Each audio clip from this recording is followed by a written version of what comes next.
Welcome to F007 Channel. Dukung terus F007 Channel dengan like, share, comment, and subscribe. Melanjutkan cerita berikutnya dari Battle Through the Heavens.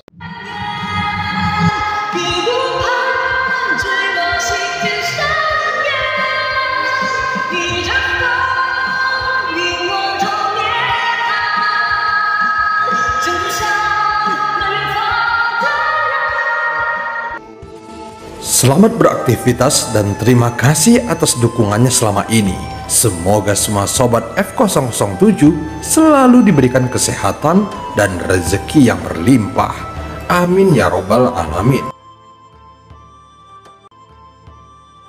Pada part sebelumnya, Yeongdong mulai putus asa dan menggunakan kekuatan bintang rusak untuk meningkatkan kekuatannya. Seketika, Ki dan darahnya tidak terpengaruh oleh serangan paku penghancur amarah Yan Yuan dan langsung menyerangnya secara terus-menerus. Sementara itu, Xiao Yan sudah selesai menerima warisan dari Jin Huanzhen. Dia segera memainkan perannya sebagai master jahat dan langsung memprovokasinya. Ambil kembali? Apakah kamu bercanda? Apakah permintaanmu sebelumnya hanya untuk melihat kekuatanku saat ini? Sudah berapa lama waktu berlalu? Kenapa kamu masih seperti ini? Xiao Yan mengangkat alisnya. Dia hanya ingin bercanda, tetapi dia tidak menyangka akan langsung mengganggu psikis Jin Huanzhen. Dia segera memarahinya dan melanjutkan kata-katanya. Tetapi kamu jangan khawatir, aku akan membantumu mewujudkan keinginanmu. Xiao Yan segera menggaruk kepalanya. Dia tidak menyangka reaksi Jin Huanzhen akan begitu kejam. Meskipun kekuatan pemahamanku bukan yang teratas di antara klan dewa asli, namun kekuatan ilusi emas ini pasti lebih kuat dari yang kamu bayangkan. Setelah menerobos, maka kamu akan dapat merasakan kekuatan ilusi emas yang sebenarnya. Jin Huanzhen mengatakannya dengan lebih jelas dan kemudian secara bertahap berhenti berbicara. Selain teknik warisan ini, apakah masih ada keterampilan bertarung lain yang cocok untukku? Aku tidak dapat menggunakan warisanmu sepenuhnya jika hanya untuk mempermalukan diriku sendiri, kata Xiao Yan dengan serius. Tidak ada. Sebagian besar ingatanku tentang kultivasi telah disegel sekarang dan perlu waktu untuk mengingatnya kembali. Selain itu, dengan kekuatanmu saat ini, kamu tidak akan bisa menampilkan kemampuan bertarungku. Jin Huanzhen berkata sambil mengerutkan bibirnya. Saat Xiao Yan berbicara, avatar dewa asli telah terpisah sepenuhnya dari tubuh fisiknya. Saat melihat adegan ini, mata Jin Huanzhen berangsur-angsur menjadi terkejut. Dia segera melihat ke tengah alisnya dan mendapati ada tanda 8 bintang di avatar dewa asli, dan tubuh Xiao Yan memiliki 3 bintang. Inikah yang kamu maksudkan tentang cinta 3 orang? Jin Huanzhen berkata dengan keterkejutan di matanya. Mereka semua adalah avatar, tetapi avatarku bukan hanya dewa asli, tetapi ada juga tubuh fisik yang telah kuubah menjadi dewa asli. Xiao Yan tersenyum dan berkata dengan kebanggaan di wajahnya. Bagaimanapun, dia harus menyembunyikan identitasnya yang sebenarnya dan tetap berpura-pura bahwa dirinya yang sebenarnya adalah sebuah avatar. Apakah kamu selalu gila seperti ini? Jin Huanzhen memandang Xiao Yan dengan tatapan yang sangat aneh. Dia merasa bahwa master jahat selalu berkultivasi dengan cara yang berbeda. Mendengar kata-katanya, Xiao Yan hanya mengangkat bahunya.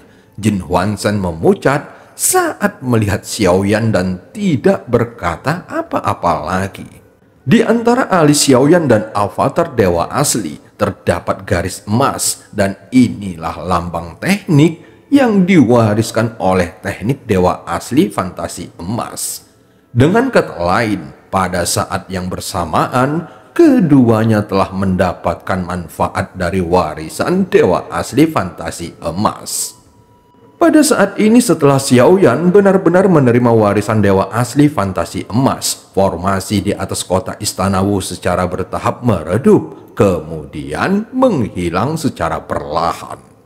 Dalam konfrontasi antara Yan Yuan dan Yongdong, dia terus menggunakan jari raksasa emas yang tak terhentikan dan terus menerobos berbagai metode pertahanannya. Yan Yuan bahkan mundur ke belakang dan menyemburkan darah dari mulutnya. Untuk pertama kalinya, kepanikan yang begitu kuat muncul di matanya. Yan Yuan segera mengangkat tangannya ke arah boneka yang semula mengejar Long Biao untuk berbalik dan bergegas kembali membantunya.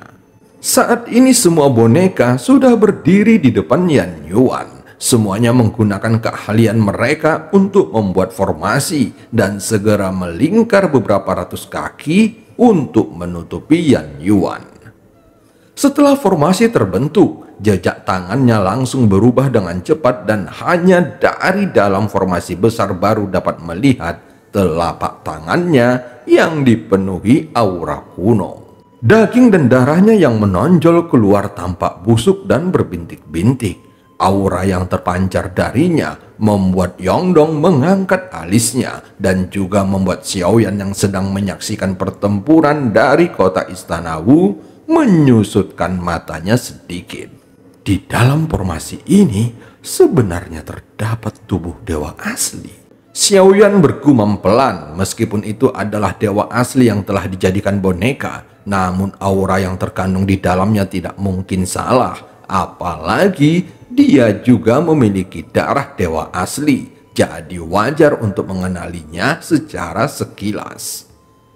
Namun saat melihat formasi perlahan menghilang di kota Istana Wu, mata Yongdong tiba-tiba berubah dan jari-jari yang ditembakkannya dari udara tiba-tiba terguncang. Seketika, sebagian besar cahaya keemasan menghilang dalam sekejap. Tentu saja, Yan Yuan tidak mengetahui apa yang sebenarnya terjadi dan dia hanya merasakan Yongdong melemah. Dan itu langsung membuat Yan Yuan semakin percaya diri. Kupikir kamu bisa bertahan lebih lama. Jadi sekarang giliranku. Cibiran muncul dari wajah Yan Yuan dan ketakutan yang dia rasakan sebelumnya langsung menghilang. Dia merasa kekuatan penghancur bintang Yongdong telah habis. Dia melihat tangan Yongdong yang menonjol dari dalam formasi dan terlihat sebagian besar tangan Yongdong telah menghilang. Jari-jari emas yang bertabrakan dengan keras yang menyebabkan jari-jari Yongdong benar-benar mengeluarkan bunyi klik dan hancur menjadi beberapa bagian.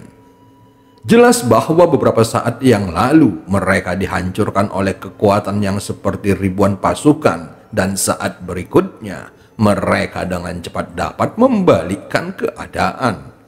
Ini bisa dikatakan sebagai permainan catur. Saat ini, Yan Yuan terus mengeluarkan energi jahat di sekitar formasi dan tempat dia menyentuh tubuh Yongdong. Dengan cepat, Yongdong terkontaminasi energi jahat. Meskipun jari-jarinya roboh, namun Yongdong segera mengangkat tinjunya yang lain dan segera pergi. Sementara itu, Xiaoyan hanya menatap Yongdong yang kalah dengan tatapan rumit. Rahasia apa yang disembunyikan Cimi ini? Reaksinya sangat cepat, tetapi petunjuknya terlalu jelas sehingga Xiaoyan tidak mengambil tindakan. Dia ingin melihat berapa lama Yongdong bisa bertahan dalam pertarungan, dan sekarang kekuatan jari emasnya begitu kuat. Bahkan jika aku menggunakan teknik 82 pukulan para dewa, aku masih membutuhkan kekuatan dewa asli bintang 9 untuk dapat bersaing dengannya. Aku juga bahkan tidak berani mengatakan bahwa aku dapat mengalahkan pertahanannya. Xiao Yuan bergumam dengan suara pelan sambil memikirkannya. Tiba-tiba suara Jin Huanzhen terdengar dan dia teringat dengan teknik yang baru saja digunakan Yongdong. Sekarang aku ingat, teknik yang baru saja digunakannya bernama Jusici. Teknik ini tidak mungkin ditampilkan tanpa bantuan kekuatan bintang rusak. Meskipun ini bukan teknik terlarang, namun ini juga merupakan keterampilan bertarung inti dari klan dewa asli. Sebelumnya Xiao Yan tidak bertanya kepadanya, dia hanya menggumamkan beberapa kata dengan suara rendah, tetapi Jin Huanzhen menanggapinya secara proaktif. Jusici. Xiao Yan sedikit mengerutkan keningnya. Ini adalah teknik bertarung yang tidak ku ketahui sebelumnya. Namun setelah memikirkannya lagi, menurutku itu adalah teknik Jusici, namun itu masih belum lengkap. Jin Huanzhen berkata perlahan, sepertinya Xiao Yan ingin mempelajarinya, tetapi Jin Huanzhen tidak banyak berbicara tentang teknik Jusici ini. Terima kasih banyak, sepertinya aku tidak perlu membuat permintaan kecil kan? Xiao Yan berkata dengan hati-hati. Meskipun kemampuan bertarungnya belum lengkap, namun aku ingin memintamu untuk mengajariku. Xiao Yan segera melanjutkan kata-katanya, namun dengan nada yang mendominasi. Oke, itu hanya permintaan kecil. Biarkan aku memikirkannya. Sebaiknya tunggu sampai aku bisa memberimu keterampilan bertarung yang lengkap. Jin Huanzhen berkata dengan sedih saat melihat reaksinya. Xiao Yan berpikir di dalam hatinya bahwa sepertinya Jin Huanzhen ini adalah guru dan praktisi yang baik. Tetapi dia mengenal orang-orang dari klan Jimmy. Kupikir kamu mengenal orang-orang dari klan Jimmy. Tetapi aku jadi bertanya-tanya, mengapa kamu bisa terjebak di sini? Dan kupikir kamu seharusnya tahu sesuatu tentang itu. Xiao Yan tidak bisa menahan dirinya untuk tidak bertanya. Aku tidak tahu banyak dan mereka tidak akan memberitahuku terlalu banyak mengenai pengetahuan inti. Bukankah kamu telah bertarung melawan mereka? Jadi masuk akal jika kamu lebih tahu dariku.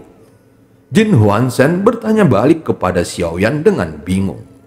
Aku hanya bertanya kepadamu. Dan aku juga penasaran, kenapa orang kuat dari klan dewa asli bisa jatuh ke tangan mereka.